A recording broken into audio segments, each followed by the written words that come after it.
안녕하세요. 저는 씩씩한 두 아들을 키우고 있는 엄마입니다. 눈에 넣어도 안 아플 내 자식들을 위해 저는 결혼 9년 차에 큰 결심을 했어요.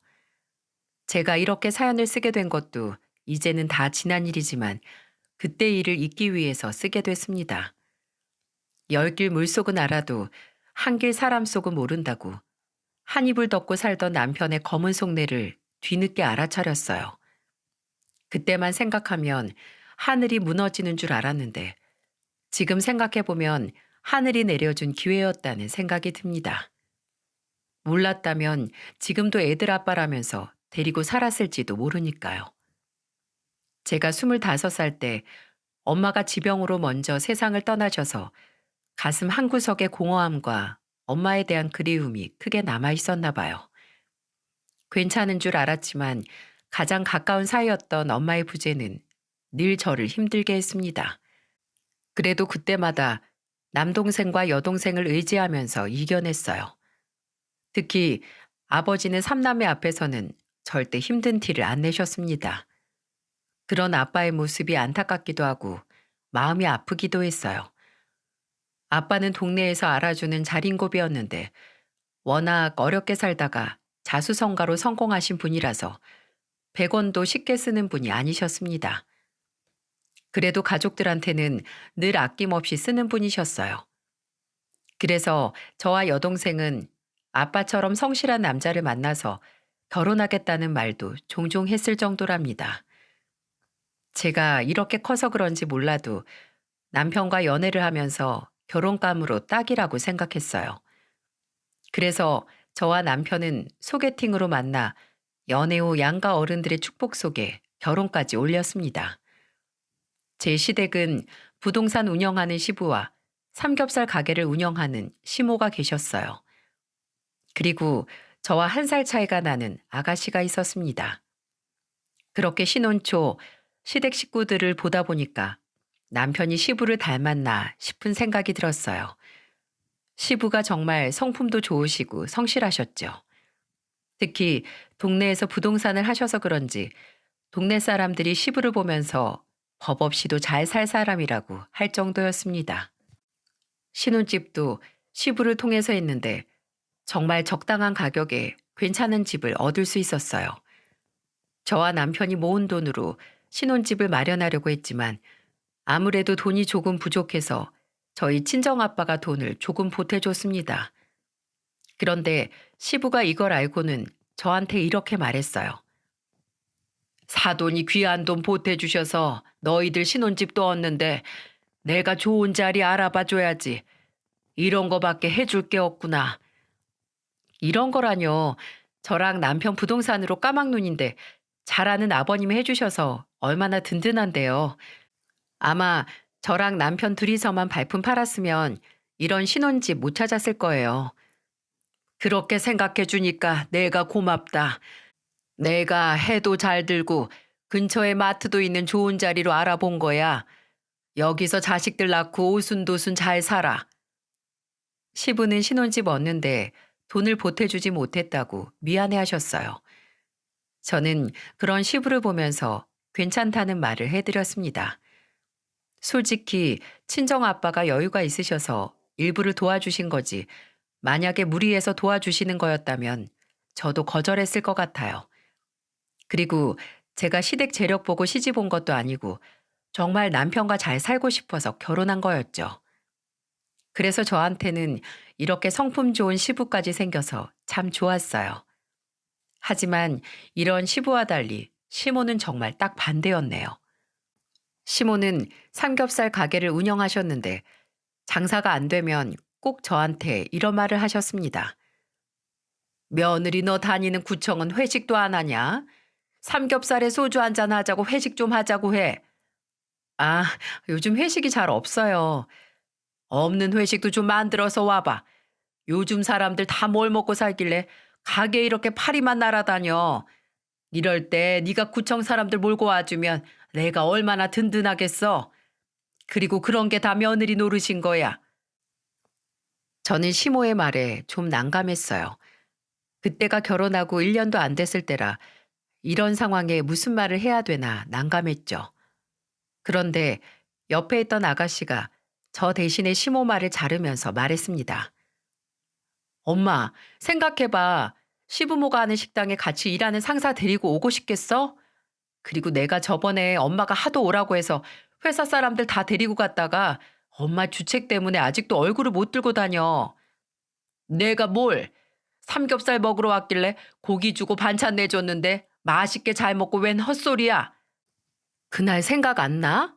엄마가 회식하고 있는데 옆에 앉아서 같이 술 마시려고 하고 자꾸 참견해서 사람들이 회식할 때 삼겹살 먹자고 하면 또 엄마는 식당 갈까봐 아예 고기도 안 먹어. 우리 딸 왔는데 내가 잘 부탁한다고 좀 껴서 얘기할 수도 있는 거지. 뭘 그렇게 팍팍하게 굴어? 됐어. 엄마는 그 참견의 주책 좀 줄여야 된다니까. 요즘은 옷가게에서도 점원이 따라붙어서 설명해주면 안 사고 그냥 나간다니까? 그러니까 엄마도 좀 삼겹살 팔 거면 삼겹살만 팔어. 아가씨는 고개를 절레절레 흔들며 말했어요. 그리고는 저를 보면서 웃어 보였습니다. 저는 아가씨랑은 시댁 식구들 중에 가장 친한 사이였어요. 저랑 한 살 차이였던 데다가 제 여동생 같아서 가까워졌습니다. 그리고 제가 결혼하고 1년 뒤에 아가씨도 결혼을 하게 되면서 더 친해졌어요. 같은 며느리끼리 고충도 나누면서 잘 지냈죠. 둘이 쇼핑도 하고 술도 한 잔씩 하면서 속마음을 자주 얘기했습니다. 사람은 자기와 결이 맞는 사람과 가깝게 지낸다고 하잖아요. 이렇게 저와 아가씨 시부는 정말 성격이 잘 맞았습니다. 그런데 남편은 시모와 더 가까웠어요. 처음에는 엄마랑 친하게 지내는 아들이 있긴 있구나 하고서 신기했죠. 하지만 살다 보니까 왜 남편이 시모랑 더 가까운지 알 수 있었어요. 시부가 정말 법 없이 살 수 있는 사람이었다면 시모는 있는 법도 잘 안 지키는 사람이었어요. 한 번은 시모 가게에 친정아빠가 친구들과 모임을 하러 간 적이 있었어요. 그런데 시모가 원래 음식 가격보다 아빠한테만 5만 원을 더 받은 겁니다. 아빠는 모임 끝나고 집에 가다가 결제된 금액을 보고 의아해했어요. 워낙 돈을 아끼시는 분이라 음식을 먹으러 가면 메뉴판 가격도 꼼꼼하게 보는 분이셨거든요. 그런데 생각보다 돈이 더 나오니까 저한테 시모 가게는 메뉴판과 가격이 다르다며 물어본 거예요. 그래서 저는 혹시나 시모가 계산을 실수했나 싶어서 시모한테 넌지시 물어봤습니다. 어머님, 근데 가게 메뉴 금액 올랐어요? 얼마 전에 아빠가 다녀오셨는데 생각보다 많이 나왔다고 하시길래요. 참나, 사돈은 돈도 많다면서 그런 걸 다 계산하고 드신다니? 술도 꽤 마시길래 기억 못할 줄 알았는데 그걸 다 기억하신대? 돈이 있거나 없거나 당연한 거 아니에요? 그럼 지금 저희 아빠한테만 돈 더 받으신 거예요? 꼴랑 5만 원인데 뭘. 그냥 팁이다 생각하고 넘어가면 될걸. 그걸 꼭 말하고 다니시네. 팁을 왜 어머님 마음대로 받으세요? 저희 아빠는 다 어머님 생각해서 다른 가게 안 가고 어머님 가게로 간 건데 너무하세요. 5만 원에 지금 너무하다고? 아이고, 돈을 잘 벌어서 부자 된 게 아니라 돈 아껴서 부자 된 거네. 됐다, 됐어. 내 5만 원 보내줄 테니까 계좌번호 보내. 네, 그럼 제가 계좌번호 보내드릴 테니까 보내주세요. 뭐야? 기어코 그걸 받겠다는 거야? 주신다면서요. 잘못 계산하셨으니까 당연히 받아야죠. 그래, 준다, 줘. 다시 받으시고 부자 되시라고 해라. 어머님은 제 말에 비꼬면서 말했어요. 어떻게 등칠 사람이 없어서 좋은 마음으로 와준 사돈한테 이럴 수가 있습니까? 저는 정말 시모가 실수했던 거라고 생각했어요. 하지만 시모는 일부러 저희 아빠한테만 돈을 더 받았던 겁니다. 솔직히 그 5만 원 받아도 그만, 안 받아도 그만이었어요. 그런데 그동안 시모는 말끝마다 저한테 항상 네 친정은 돈 많잖아. 이 말을 달고 사셨죠. 그래서 저도 정말 시모 돈 타령에 질려 있는데 하필 친정아빠한테만 돈을 더 받았다고 하니까 저도 오기가 생겨서 끝내 받았습니다. 준다고 하니까 얼른 계좌를 시모한테 보냈고 시모는 정말 멋입은 표정으로 이체를 했어요. 아가씨는 이 얘기를 듣고 저한테 정말 잘한 거라고 해줬습니다. 그 이유는 시모가 한번 저렇게 더 받기 시작하면 한도 끝도 없다는 거였어요. 그러니까 시작은 작은 금액인데 아무렇지 않게 넘어가면 다음에 왔을 때 일부러 더 많이 결제를 한다는 거였습니다. 그래서 저한테 정말 잘한 거라고 한 거였죠. 그런데 남편은 달랐어요. 그날 저녁 저한테 타박을 하면서 말하더군요. 당신은 우리 엄마한테 꼭 그 5만 원을 받아야 했어? 장인어른 솔직히 그 돈 없어도 아무 문제 없잖아. 그냥 좋게 넘어가지. 그걸 왜 꼭 받아내는 거야? 어머님이 계산 실수하신 줄 알고 물어본 거야. 혹시나 이렇게 다른 사람한테도 실수하면 누가 삼겹살 먹으러 오겠어? 뭐? 아주 핑계가 좋다. 그렇게 돈 한 푼이 아쉬운데 결혼할 때 돈은 어떻게 보태주셨대? 딸이니까 그렇지. 그리고 당신이야말로 결혼할 때 우리 집에서 도움받아서 이렇게 살고 있는 건데 우리 집에 뭐 해준 거라도 있어? 그래, 너 잘났고 나 아주 못났다. 됐냐? 됐어? 남편은 제가 시모한테 돈을 받아낸 사실에 화를 냈습니다. 남편이 이렇게 말하니까 정말로 기가 찼어요. 제 남편은 타이어 가게를 운영하고 있었는데 저희 아빠는 차 타이어 바꿀 일이 있으면 그것도 항상 남편한테 갔습니다. 친정집 근처에 가까운 곳이 있는데도 사위가 하는 곳이라고 일부러 오셨던 거예요. 그런데 그렇게 저희 아빠가 가도 같이 밥을 함께 하거나 커피를 대접하는 일도 없었습니다. 그래서 저도 친정아빠한테 그냥 편한 곳에서 타이어 바꾸라고 했던 적도 있었어요. 그러니 남편 입장에서는 시모한테 5만 원까지 받아낸 제가 야박하다고 생각했던 거죠. 이렇게 시모와 남편은 볼수록 결이 비슷했어요. 그놈의 돈 타령을 입에 달고 사는 사람들이었어요. 아가씨도 고개를 내저을 만큼 힘들어했습니다. 그래도 아가씨는 결혼 후에도 시댁 행사에 꼭 왔었어요. 그래서 집안의 며느리가 저 하나라도 힘든 게 하나도 없었죠. 매번 명절에 와서 자기가 뭐 할 일 없냐면서 도와줬습니다. 그런데 이런 아가씨마저 시댁과 연을 끊게 된 사건이 있었어요. 바로 제가 결혼 3년 차 되던 해 시모와 시부가 이혼 소송 중이라는 소식을 듣게 됐습니다. 저는 그 무렵 첫째를 낳고서 둘째를 낳은 지 얼마 안 된 때였는데 갑작스런 소식에 놀랐죠. 황혼 이혼하는 사람들 많다지만 그런 사람들은 합의 이혼을 할 텐데 저희 시모와 시부는 이혼 소송을 하고 있으니까 정말 무슨 일인가 싶었어요. 그런데 알고 보니까 정말 기가 막혔습니다. 그때 시모 나이가 60쯤 됐을 때였는데 바람을 피고 있던 거예요. 정말 가족들 다 꿈에도 생각 못 했습니다. 그래서 모든 사실을 알게 된 시부가 소송을 걸었고 그렇게 이혼 소송이 시작됐던 거예요. 시부모가 이혼 소송 중이라는 말에 저와 남편 아가씨는 시댁으로 달려갔습니다. 아가씨는 화가 잔뜩 나 있었어요. 그리고 시모를 보자마자 소리를 지르며 말했어요. 엄마는 며느리 보기 창피하지도 않아? 어떻게 바람을 필 수 있어? 너도 살아봐. 다른 곳에 눈 안 돌아가는지. 솔직히 나도 다 까고 말 좀 해보자. 내가 너희 둘 키우고 저 답답한 양반이랑 살면서 나는 뭐 좋았는 줄 알아? 어쩜 그렇게 우리 식구들은 다 내 탓만 하는지 몰라. 다 그렇게 살아, 엄마. 처음에 좋아 죽겠다고 결혼해놓고 못 살겠다고 하면서 산다고. 그리고 그렇다고 다 바람 피는 거 아니야. 나는 정말 엄마한테 실망했어.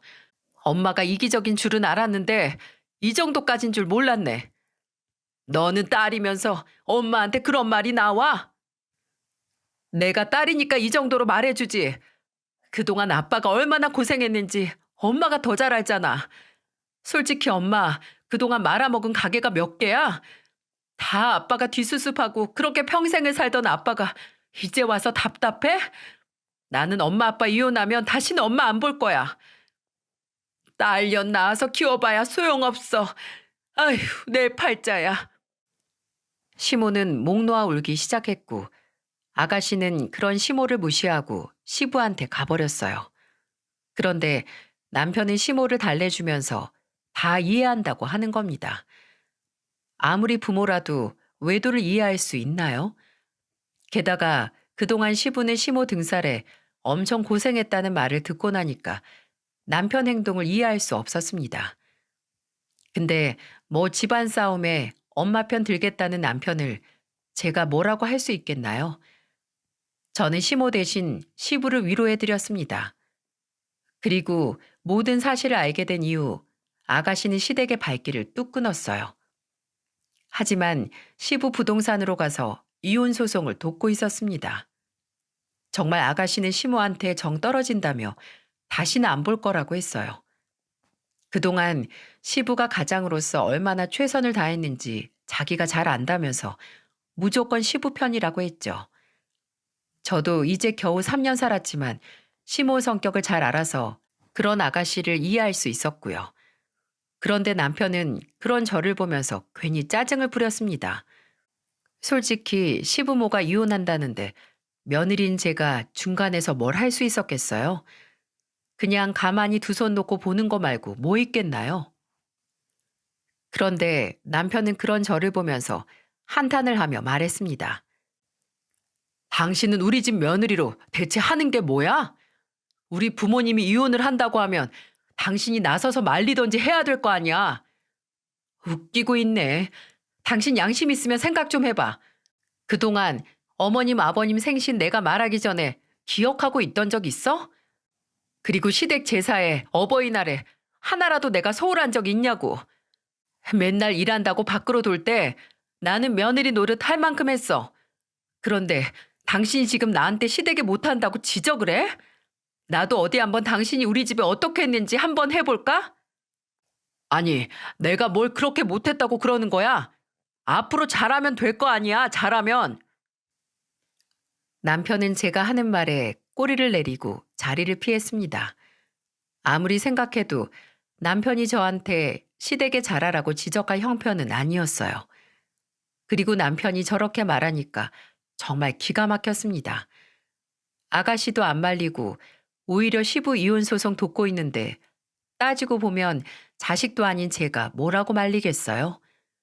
이런 식으로 남편은 점점 저와 다투는 일이 잦았어요. 그런데 차라리 의견이 안 맞으면 싸워서라도 맞춰보겠는데 남편이 게을러지고 나태해지는 건 막을 수가 없었습니다. 애들은 커가는데 남편은 타이어 가게조차도 제대로 운영하지 않았어요. 정말 속이 터져버리는 줄 알았습니다. 어느 정도였냐면 큰아들이 유치원에 들어갈 무렵 이제야 말 좀 듣는다 싶었는데 남편은 오히려 애만도 못하다고 느낄 정도였어요. 연애 시절부터 결혼 초까지만 해도 안 그랬는데 가게를 하다 우연히 알게 된 모임에 끼게 되고 나서부터 달라졌습니다. 그 모임은 투자 모임이었어요. 그래서 남편은 저도 모르게 비트코인 투자를 했었는데 가게에서 일은 안 하고 핸드폰만 들고 차트만 보고 있던 겁니다. 오는 손님 제대로 해줘도 모자랄 판에 오는 손님도 쫓아내고 있었던 거예요. 그러니 이 사람이 벌어오는 돈이 있었겠어요? 몇 푼 안 되는 돈 벌면서도 어찌나 힘든 내색을 했는지 모릅니다. 저는 애 낳고 육아휴직 썼을 때 말고는 계속 구청을 다니고 있었어요. 그러다 한 번은 같이 일하는 직원이 남편 가게 가봤더니 어제 문이 닫혀 있더라면서 무슨 일 있냐고 물어본 겁니다. 그래서 저는 대충 둘러대고 다음 날 점심시간에 남편 가게로 갔어요. 그랬더니 정말 가게 문은 닫혀 있었고 사무실에서 남편이 통화하는 소리가 들려왔어요. 얘기를 들어보니까 비트코인에 관한 얘기였고 저는 기가 막혀서 문을 벌컥 열었어요. 그러자 저를 보고는 귀신이라도 본 것처럼 남편은 놀란 표정을 했습니다. 저는 남편을 보자마자 고함을 지르며 말했어요. 당신 지금 뭐 하는 거야? 왜 가게 다 접고 혼자 사무실에 앉아 있는 건데? 점심시간이니까 그렇지. 나도 밥은 먹어야 될 거 아니야. 작업장에 먼지가 뽀얗게 있는데 잠깐 쉬는 걸 믿으라고? 당신 언제부터 이랬던 거야? 이러고 있는데 집에 가져올 돈이 생길 리가 없지. 아이, 나도 돈 벌고 있었어. 지금 내 비트코인 나 대신해서 엄청 일하고 있다고. 돈을 얼마나 벌었는데. 그래서 당신 지금 당장 현금 뺄 돈 있어? 당장 다음 주에 관리비에 보험금에 나갈 돈 있냐고. 채워주면 될 거 아니야. 당신 이렇게 보채니까 내가 말을 안 한 거야. 어쩜 그렇게 남자 하는 일에 말이 많아? 당신이 믿음을 줘야 믿지. 당신, 내가 일 안 했으면 우리 집 식구들 다 길거리에 나 앉았어. 그거 알기나 해? 그러면서 나보고 당신을 믿으라고? 지나가는 개가 웃겠다. 당신 두고 봐. 내가 다음 주까지 통장에 2천만 원 확실히 찍히게 할 테니까. 그래, 제발 어디 돈 구경 좀 해보자. 통장에 씨가 말라서 돈 찍힌 게 언제인지 기억도 안 나. 다음 주까지 당신이 말한 2천 꼭 만들어놔. 당신이 당신 입으로 말한 거니까 꼭 지켜. 저는 남편한테 꼭 돈 만들어 두라면서 소리를 질렀어요. 아무리 생각해도 최근 들어간 투자 모임이 화근인 것 같았습니다. 그동안은 투자는 안 하고 그냥 알고 지내면 좋은 인맥이라 나가는 거라고 하더니 진짜 투자를 하고 있는지 까맣게 모르고 있었어요. 남편도 투자는 전혀 모르는 사람이라 자기는 절대 안 할 거라고 했는데 뒤에서 몰래 코인을 하고 있던 겁니다. 그런데 이제는 저한테 들켰다고 집에서도 폰만 붙들고 있었어요. 두 아들 태어났을 때도 저렇게 봐준 적이 없는데 그놈의 핸드폰을 품에서 내려놓을 줄 몰랐습니다. 그런데 아무것도 모르는 사람이 비트코인을 한다고 돈을 벌 수 있었겠어요? 워낙 돈이 빨리 올랐다가 갑자기 사라지는 투자라서 남편은 거의 미쳐가고 있었어요. 주말에도 핸드폰만 들여다보고 있었는데 둘째 아들이 공을 가져와서 누워있는 남편을 보고 놀자면서 달려갔습니다. 그런데 남편은 둘째 아들을 보면서 소리치며 말했어요. 너는 혼자 못 놀아? 왜 아빠한테 놀아달라고 하는데? 저리로 가. 형한테 놀아달라고 해. 형 아파서 누워있는데 아빠가 같이 놀아주세요. 뭐야? 네 아빠는 건강해 보여? 안 그래도 머리 아파 죽겠는데 너까지 그럴 거야? 아빠 머리 아파서 죽는 걸 보고 싶어? 주방에 있다가 애한테 화를 내는 소리를 듣고 거실로 갔습니다.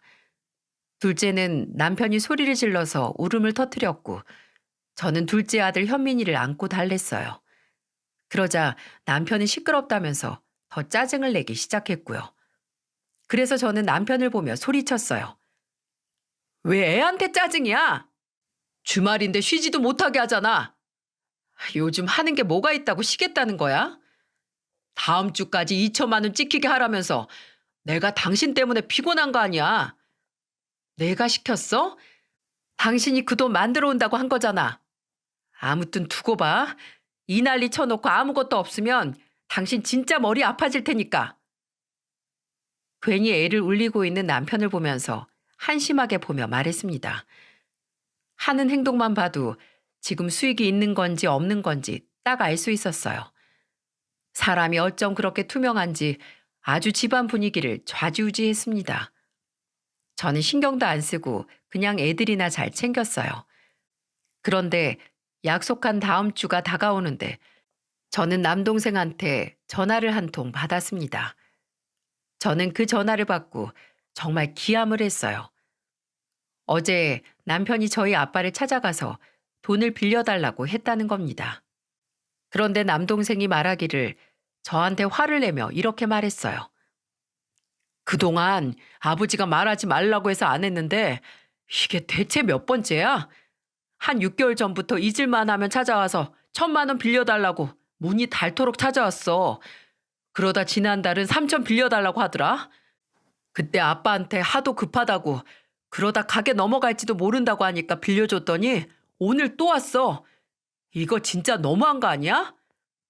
뭐라고? 우리 남편이 아빠한테 돈을 빌려달라고 했다고? 아니 그걸 왜 지금 말해? 아버지가 누나 걱정한다고 말하지 말라고 그랬어. 그러다가 지난번에 가게 넘어가면 누나도 힘들어지니까 빌려줬더니 또 와서 2천만 원을 빌려달라는데 아버지가 오죽 답답하면 삼천부터 갚으라는 말을 하겠어.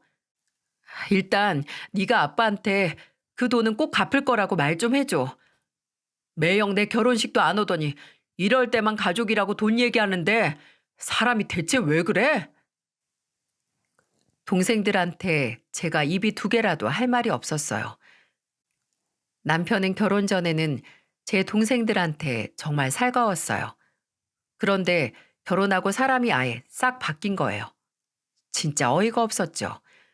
그래서 저는 남동생 전화에 한 대 맞은 기분이었어요. 그리고 남편에 대한 신뢰가 무너지기 시작했죠. 시간이 갈수록 아빠, 남편 사이로 정말 아무것도 제대로 하는 게 없었습니다. 하려는 의지조차 없었어요. 남편 가게가 어려웠던 것도 경제가 안 좋았던 것도 있지만 남편이 나태해진 이유도 한몫했다고 생각했습니다. 솔직히 다 어렵다고 해도 되는 집은 잘 되고 있는데 남편만 매일같이 아무것도 안 하고 죽는 소리를 하고 있었어요. 그래서 그날 저는 남편이 집에 오자마자 화를 내며 말했습니다. 당신 대체 뭐 하고 다니는 거야? 능력이 없으면 일을 해야지. 사지 멀쩡한 사람이 왜 우리 아빠한테 가서 돈을 달라고 하는데 당신 부끄럽지도 않아? 서로 돕고 사는 거지. 그리고 당신이 하도 돈 타령을 하니까 내가 이렇게까지 한 거 아니야. 그래, 그 돈 벌어준다는 그 비트코인 그거부터 열어봐. 당신 그거 하느라 돈 가져다 쓴 거지. 핸드폰 이리 내놔봐. 진짜 저는 남편한테 그 돈을 받아낼 작정을 했어요. 그리고 남편 핸드폰을 뺏어서 매일같이 보고 있는 그 투자 차트를 봤습니다. 그런데 정말 돈을 버는 게 아니라 아예 돈을 버린 수준이었어요. 같이 일하는 동료들 중에 투자에 관심 많은 분이 있어서 어깨 넘어 본 게 있어서 남편이 지금 투자한 돈을 전부 잃었다는 걸 알게 됐습니다. 딱 보니까 남편이 죽기 전에도 수익을 보기는 힘들어 보였어요. 그래서 저는 핸드폰을 던지고 그 돈 받아낼 거라고 두고 보라고 이를 갈았습니다. 그리고 저는 좋은 생각이 떠올랐어요. 바로 시모 가게로 가는 거였죠. 남편도 저희 친정 아빠한테 돈을 받아갔으니 저도 시댁으로 가야겠다고 생각했습니다. 저는 하루 휴가를 냈고 애들을 등원시킨 뒤에 시모 가게 영업시간에 맞춰서 갔어요. 그리고 매장 가운데 있는 테이블에 앉아서 공채값 계산기를 꺼내놓고 앉아 있었습니다. 그러자 시모는 저를 보며 의아한 듯 말했어요. 너 지금 여기서 뭐 하는 거야? 아, 어머님 아들이 저희 아빠한테 3천만 원 빌려가고 안 갚아서 돈 받으러 왔어요. 뭐야? 지금 나한테 3천만 원 내놓으라는 거야? 내가 그런 큰 돈이 어딨어? 그러실 것 같아서 제가 지금부터 손님들 얼마씩 계산하나 다 적어두려고요. 3천만 원 채울 때까지 열심히 나올 거예요. 그나마 오는 손님도 쫓아내려고 그래? 아, 당장 나가라니까. 돈을 받아야 나가죠. 저는 이 돈 꼭 받을 거예요. 저는 중간 자리에서 절대 비키지 않았어요. 시모는 제가 매장 한가운데 앉아서 그러고 있으니 기가 찰 노릇이었습니다. 그리고는 저는 손님이 올 때마다 한마디씩 했어요. 에휴, 여기 숟가락에 고춧가루 붙어 있네. 어머님, 행주에서 냄새 나나 봐요. 테이블에서 이상한 냄새 계속 올라와요.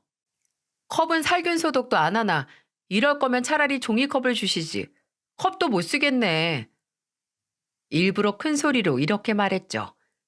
그러자 사람들은 주문을 하려다 말고 나갔습니다. 시모는 환장할 노릇이었고 결국 남편한테 전화를 걸어서 네 마누라 데려가라며 소리쳤어요. 남편이 가게로 들어오자마자 한가운데 있는 저를 보고는 기가 막힌 듯 말했습니다. 당신 지금 뭐 하는 거야? 장사 말아먹게 하려고 작정했어? 아니, 3천만 원 받아내려고 작정했다. 당신도 우리 집 와서 돈 얘기하는데 나라고 못하겠어? 일단 나가. 나가서 얘기해. 싫어. 난 절대 못 나가.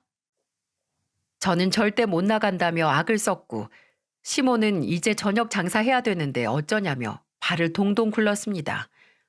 한동안 장사가 안 되다가 이제야 손님이 늘고 있을 때였죠. 그러니까 발을 동동 구르고 있었고 시모는 저를 보면서 소리치며 말했어요. 가족끼리 3천만 원 그깟 거 도와줄 수도 있는 거지. 네가 이런 식으로 우리를 무시해도 되는 거야? 시댁 어려운 줄 모르고 이게 뭐 하는 짓이야? 친정 아버지는 땅 파서 돈 버는 줄 아세요? 돈 버는 거 누구나 다 힘들어요. 그러니까 어머님이 그 돈 주시던지 아니면 저 여기서 계속 이렇게 있을 거예요. 알겠어. 내가 각서라도 써줄 테니까 우선 나가. 아니요. 어머님이 갚으시더라도 각서는 남편이 써야죠. 알았어, 알았어. 그래, 네가 원하는 대로 할 테니까 당장 종이 이리 내놔. 남편과 시모는 한숨을 쉬면서 각서를 썼어요. 각서 내용에는 1년 안에 3천을 못 갚으면 2배로 갚겠다는 내용을 꼭 넣었습니다. 상황이 이렇게 되니까 저도 이혼 생각을 안 할 수가 없었어요. 일도 안 하고 처가에 돈 빌려가는 것도 모자라 이제는 애들한테도 화만 내는데 더 이상 같이 살아야 될 이유를 찾을 수가 없더라고요. 그래서 혼자 슬슬 이혼 소송을 준비 중이었죠. 애들도 어느 정도 커서 혼자서 충분했습니다. 그리고 그동안 사실 육아를 도와준 적이 없어서 혼자 했던 거나 다름없었고요. 제가 이혼을 결심한 게 딱 결혼 9년 차였어요. 돈도 벌 줄 모르면서 투자하겠다고 설치다가 비트코인으로 돈도 잃고 가게도 어려워져만 가는데 도무지 나가서 돈 벌 생각이 없는 인간이었어요. 저는 3천만 원 받겠다고 매번 시모와 부딪히니까 결국 완전히 사이가 틀어졌어요. 아무리 시부모가 이혼을 했어도 남편이 시부는 뒷전이고 시모만 챙기니까 저마저 시모한테 시달렸습니다. 제가 이렇게 시댁에서 별일을 다 겪는 동안 저희 아버지는 뇌종양으로 큰 수술을 받으셨어요. 갑자기 발작을 일으키고 쓰러지셨는데 병원으로 옮겨보니 뇌종양이었고 수술까지 받으셔야만 했습니다. 하지만 수술 후에도 합병증이 생기지 않도록 관리가 필요했어요. 괜히 제가 남편과 못 사는 모습을 보여드려서 저 때문에 그렇게 된 것 같고 죄책감에 힘들었습니다. 그래서 저는 수시로 아버지 병원으로 찾아갔어요. 그런데 애들을 부탁할 곳이 없어서 걱정했는데 그때 아가씨가 선뜻 저한테 이렇게 말했습니다. 언니 소식 들었어. 애들 등원이랑 하원은 내가 도와줄 테니까 아버지 잘 챙겨드려. 진짜 고마워. 나 지금 어디 애들 부탁할 곳도 없고 막막했는데. 오빠 때문에 그런 거 같고 내가 참 미안하네. 이렇게라도 내가 해야지. 아가씨와 저는 서로 언니 동생 사이에 가까웠어요. 그래서 저는 아가씨 배려 덕분에 아빠 병간호만 할 수 있었습니다. 그냥 암 수술도 아니고 뇌종양이라 정말 하루하루 피가 말랐어요. 특히 아버지는 악성 뇌종양이라 다른 장기라도 전이가 될 수 있는 위험한 상태였습니다. 그런데 이 와중에도 남편 놈은 어땠는 줄 아십니까? 정말 단 한 번도 잠깐이라도 문병 온 적이 없었어요. 저는 그때 더 빨리 이혼을 못한 게 한이었네요. 우리 아빠 큰딸 걱정하다 떠나시게 만들까봐 마음이 아팠습니다. 이혼하는 모습이라도 보여드릴 걸 후회가 됐어요. 그렇게 애타는 제 마음도 모른 채 아빠는 결국 폐혈증으로 세상을 떠나셨습니다. 하늘 아래 부모가 없다는 건 정말 제 뿌리가 흔들리는 기분이었어요. 하늘이 무너지는 것 같았고 저는 동생들과 장례를 치르게 됐습니다. 인생이 저희 삼남매한테 너무 가혹하다고 생각했어요. 그런데 그 와중에도 시모와 남편은 얼굴 한 번을 안 비쳤습니다. 차라리 다행이었어요. 아빠 가시는 길에 뭐 좋은 얼굴이라고 그 면상을 보겠습니까? 아마 모르는 사람이 보면 남편도 없는 여자인 줄 알았을 거예요. 그래도 시부와 아가씨가 장례식에 와줬습니다. 시부는 제대로 끼니도 못 챙겨 먹은 저를 보며 말했어요. 얼굴이 반쪽이네. 사돈이 큰딸 이렇게 있는 거 알면 더 힘드시겠어. 앞으로 사는 동안 힘든 일 있으면 나를 아버지다 생각하고 찾아와라. 내가 사돈만큼은 아니어도 꼭 우리 며느리 딸처럼 잘 보살펴 주마. 아버님. 저는 시부의 따뜻한 위로에 눈물을 흘렸습니다. 아가씨도 저를 꼭 안아주며 등을 다독여줬고요. 어찌나 고마웠는지 모릅니다. 그렇게 장례식을 치르느라 저는 집을 며칠째 비울 수밖에 없었죠. 그때도 아가씨 덕분에 애들 걱정 없이 아버지를 잘 모셔드릴 수 있었어요. 그렇게 저는 며칠 동안 빈집이었던 곳을 청소부터 하고 애들을 데리러 가겠다고 아가씨한테 말했어요. 그리고 혼자서 집으로 갔습니다. 며칠째 울었더니 지친 몸을 이끌고 집으로 갔어요. 그런데 집에 도착해서 문을 열려는데 집안에서 고기 냄새가 나는 것 같았어요. 남편이 그럴 사람이 아닌데 싶어서 비밀번호를 치고 문을 열었어요. 그런데 문을 열자마자 저는 정말 깜짝 놀랐습니다. 눈앞에 시모와 남편, 그리고 웬 여자가 삼겹살을 구워 먹고 있는 거예요. 그래서 저는 정말 기가 막혔습니다. 그런데 더 어이없던 게 뭔 줄 아세요? 셋 다 취해 있어서 상황 파악도 못하고 있다는 거였어요. 저는 화가 나서 늙은 여우 같은 시모를 보며 소리를 질렀습니다. 지금 내 집에서 다 뭐 하는 거예요? 당장 안 나가? 저저 위아래도 없는 것 봐. 이젠 시애미도 안 보이냐? 시모는 오히려 적반하장으로 화를 냈고 그때 남편은 저한테 코웃음을 치며 말했어요.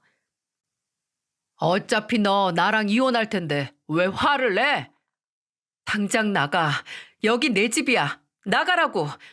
저 여자는 또 뭔데? 화내는 거 보니까 장인 돌아가셨나 봐. 오늘 내일 하시더니만 결국 돌아가셨어?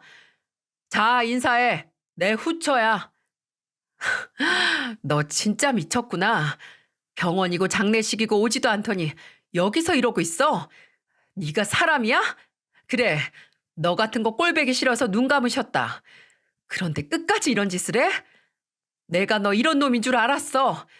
우리 법적으로는 아직 끝난 사이도 아닌데 여자를 데려와? 그 엄마의 그 아들이네. 이 더러운 것들 싹 다 나가. 저는 옆에 있던 소주병을 다 찌그러 버렸습니다. 정말 미친 척하고 그 세 사람을 다 쫓아내버렸어요. 진짜 기가 막혀서 미칠 것 같았거든요. 저는 화가 나서 견딜 수가 없었어요. 그리고 제가 연락이 없자 아가씨가 전화를 했고 아가씨는 제 얘기를 듣고는 혼자서 집으로 와줬습니다. 그리고는 집안 꼴을 보고는 놀란 표정이었어요. 그리고 저한테 사과를 하면서 제 손을 잡고 말했습니다. 언니, 미안해요. 망할 놈이 주제도 모르고 무슨 바람을 펴서 이 난리예요. 내가 진짜 얼굴 어떻게 봐. 진짜 우리 엄마도 모자라서 그놈까지 진짜.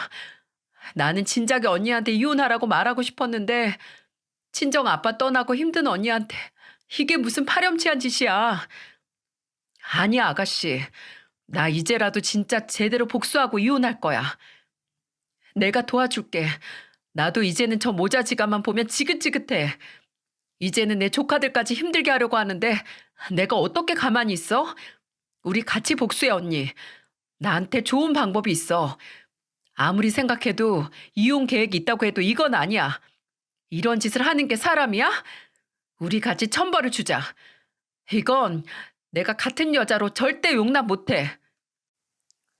저는 아가씨와 함께 시모와 남편한테 복수하기로 다짐했어요. 그리고 아가씨는 자기가 방법을 찾겠다고 저한테는 빨리 이혼 소송을 하라고 했습니다. 그래서 저는 이혼 소송을 걸었어요. 남편 놈은 이혼 소송을 걸자 적반하장으로 화를 내더군요. 뭐? 지금 나보고 유책 배우자라는 거야? 사는 동안 네가 나를 남편 대접해주면 내가 가장 노릇했겠지.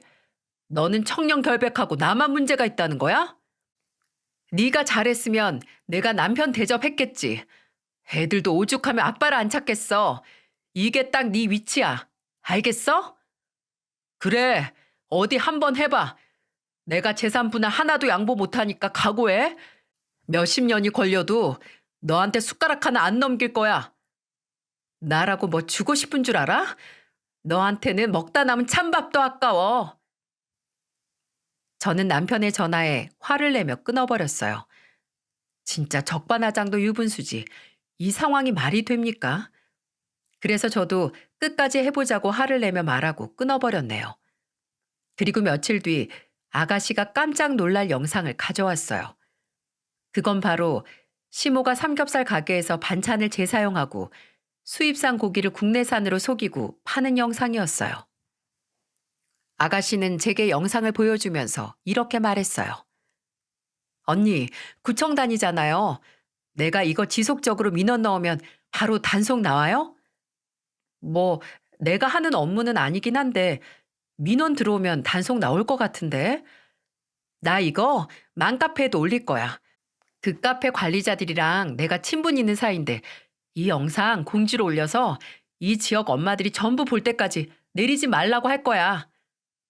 근데 아가씨 너무 고마운데 이렇게 하면 가게 접어야 될 수도 있는데 괜찮아? 나야 이혼하면 끝인데 그래도 엄마잖아. 어차피 우리 가족 파탄 났어. 엄마가 바람 났을 때도 나 진짜 많이 참았는데 이제는 자기 아들 바람 피는 것까지 도와주고 있는데 내가 어떻게 두고 봐? 엄마가 제정신이면 오빠가 바람을 펴도 막았어야지. 그 장단에 같이 놀아나서 지금 엄한 조카들이 눈에 피눈물 나게 생겼는데 내가 어떻게 눈 뜨고 두고 봐? 이번에 제대로 버릇을 고쳐놔야지. 아가씨는 저보다 더 화가 나 있었어요. 그리고 아가씨는 정말 맘카페에 그 영상을 올렸고 그 영상을 본 엄마들과 다 같이 민원을 넣기 시작했습니다. 지역 맘카페 파워는 대단했어요. 구청에서도 민원이 계속해서 들어오니까 불시 점검을 나갈 정도였죠. 그런데 그런 맘카페가 생소했던 시모는 정말 아무것도 모르고 한동안 장사가 안 된다면서 볼멘 소리를 했다는 겁니다. 아가씨는 그 영상을 시모 몰래 찍을 때도 가게를 도와주는 척하면서 갔다가 찍어왔던 거였어요. 그리고 영상을 맘카페에 올린 후에도 언제 단속 나오나 괜히 기웃거렸고요. 시모는 딸이니까 전혀 의심하지 않았죠. 그러다 결국 구청에서 불시 점검이 나왔고 시모의 삼겹살 가게에 들이닥쳤습니다. 구청에서 나왔습니다. 원산지 거짓 표시를 하게 되면 농수산물 원산지 표시에 관한 법률 제14조 1항에 따라 7년 이하의 징역 또는 1억 원 이하의 벌금이 부과됩니다. 불시 검문하겠습니다. 아니, 내가 뭘 거짓으로 표시했다는 거야? 원산지를 아예 표기 안 한 경우에도 5만 원 이상 1,000만 원 이하 과태료가 부과되니까 우선 가게 좀 보겠습니다. 시모는 영문도 모르고 벌어진 상황에 어리둥절했어요. 구청에서 나온 직원들이 가게를 구석구석 살펴보는데 소리를 지르며 달려들었습니다. 그러자 뒤늦게 맘카페에 있던 영상을 본 시모가 아가씨한테 전화를 해서 화를 내면서 말했다고 했어요. 너 지금 가게 망치려고 작정했어? 이게 뭐 하는 짓이야? 엄마야말로 가정 파탄내고 잘 살 줄 알았어? 이제야 천벌 받는다고 생각해. 뭐야? 네가 부모한테 이러고도 잘 살 것 같아? 나는 잘 살 거야. 엄마처럼 바람 안 피고 내 자식 정말 잘 키울 거야. 아가씨는 전화를 끊고 그 후로는 시모와 통화한 적이 없다고 했습니다. 결국 시모는 법의 심판을 받았고 영업 정지 처분을 받게 됐어요. 아가씨 덕분에 저는 시모한테 통쾌한 복수를 할 수 있었습니다. 아가씨는 시모가 바람난 그 순간부터 너무 실망해서 엄마라고 생각하지도 않는다면서 속 시원해했어요. 그리고 다음 타겟은 상간녀였습니다. 상간녀는 동네에서 미용실을 하는 여자였어요. 낯이 좀 익다 했더니 남편이 자주 가던 미용실이었어요. 저 몰래 만난 지도 6개월이나 된 사이였다면 믿어지시나요? 그래도 제가 상간녀한테 위자료 소송을 걸어서 상간녀도 이미 가정이 파탄난 상태였어요. 하지만 뻔뻔하게 미용실을 영업하고 있는 꼴이 우스웠습니다. 사람 좋은 척 미용실을 하고 있길래 저는 아가씨랑 같이 전단지를 뿌리기로 했어요. 아가씨는 아예 전단지를 만들어 왔습니다. 전단지 내용도 참 강렬했고요. 남의 가정 파탄낸 뻔뻔한 상간녀가 하는 미용실, 이런 미용실에서 머리 하겠습니까? 아가씨는 전단지를 보여주면서 이걸 미용실 앞에서 뿌리자고 말했어요. 저는 아가씨 말에 전단지를 나눠들고 가게 앞에서 전단지를 뿌리기 시작했습니다. 원래 사람들은 남의 집 불구경 재미있어 한다는 말처럼 강렬한 전단지를 받아든 사람들이 수군거리기 시작했어요. 제가 아가씨와 전단지를 뿌리고 있으니까 상간녀가 나와서 말리려 했는데 주변에서 전단지를 받아든 사람들이 미용실에서 뛰쳐나온 상간녀를 보며 수군거렸어요. 저 사람이 상간녀인가 봐. 살살 웃더니 뒤론 이런 짓을 한 거야. 이런 소리가 들리자 상간녀는 얼굴을 가리고 가게로 들어갔습니다. 그리고 저랑 아가씨까지 끌고 가더니 가게 문을 닫고 싹싹 빌기 시작했어요. 사모님, 저 헤어지겠습니다. 제가 어떻게 하면 될까요? 이러다 저 굶어 죽어요. 저 이혼했단 말이에요. 이혼해서 지금 아들이 저도 2명이나 있어요. 애가 둘인데 바람을 펴요? 친정 엄마가 도와주고 있어요. 위자료도 내가 다 줄 테니까 제발 그만해 주세요. 동네 장사라 소문나면 저 망해요. 내 인생은 이미 쫄딱 망했어. 위자료는 당연히 내가 받아야 될 돈이고 난 당신 같은 사람이 우리 동네에 있는 게 싫어. 그러니까 더 이상 꼴 보기 싫으니까 다른 지역으로 가던지 뻔뻔하게 버티던지 알아서 선택해. 그렇게 상간녀는 싹싹 빌면서 애원했지만 저는 아가씨와 한동안 전단지를 다 뿌렸어요. 그리고 1달 만에 가게를 폐업하게 됐습니다.